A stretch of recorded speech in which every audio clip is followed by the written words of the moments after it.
सरकारला स्वतःची अब्रू वाचवण्यासाठी खराताला वाचवणं आवश्यक वाटतं आहे, म्हणून तो दाबण्याचा प्रयत्न सुरू आहे. नाहीतर ज्यांनी हे प्रकरण काढलं त्याला अटक करायची गरज काय होती? तो तर पोलिसाकडे गेला होता. हे सगळं प्रकरण उघडकीस आणणारा त्यांच्यातलाच जो काही माणूस आहे.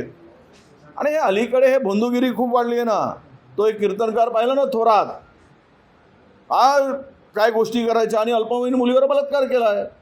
हे धर्माच्या नावाखाली ज्या पद्धतीनं अधर्म चाललेला आहे काही लोकांच्याकडून, तर यामुळे मला वाटतं की महाराष्ट्राची जी काही बदनामी होते आहे, मग ते संत परंपरा असेल किंवा धार्मिक श्रद्धेला जे काही छेद देण्याचा प्रयत्न होतो आहे, हे फार वाईट आहे.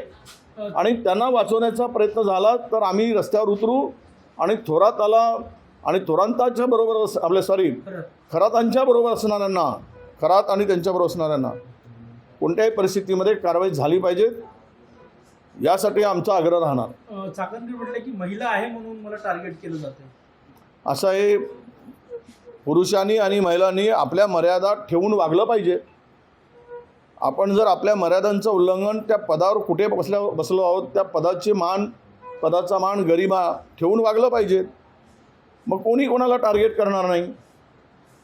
तुम्ही महिलांना न्याय देण्यासाठी तिथे बसलात आणि इकडे मात्र त्यांनी आता काल तर एक फोटो आला की करंगळीच कापून घेतली आणि रक्त दिलं आहे, अशी काही फोटो आले. तथ्य काय आहे, सत्य काय आहे, मी त्यावर भावना बोलणार नाही.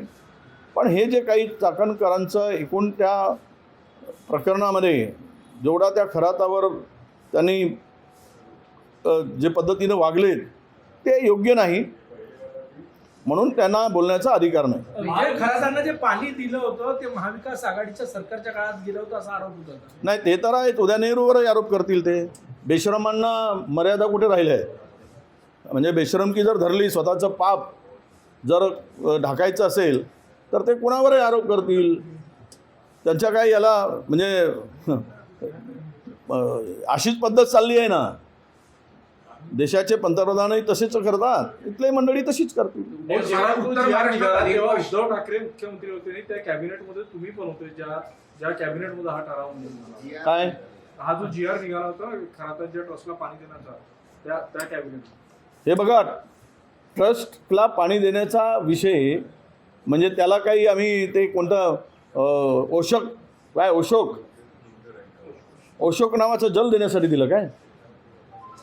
ट्रस्ट एखादी, सगळे ट्रस्ट येतात पाणी द्यायसाठी, पण ते पाणी कोणतं द्यावं हे कोणाच्या काळात झाला? तो अशोक नावाचं जल म्हणजे त्याच्यामध्ये वियाग्रा टाकून, त्याच्यामध्ये ते खोकल्याचं औषधी घालून, त्याचं मिश्रण करून तो लोकांना देत होता. त्यामध्ये आता काय काय टाकलं कोणाला माहीत, आणि गुंगी आल्यावर काय काय खरातांनी केलं कोणाशी कोणाच ठाऊक.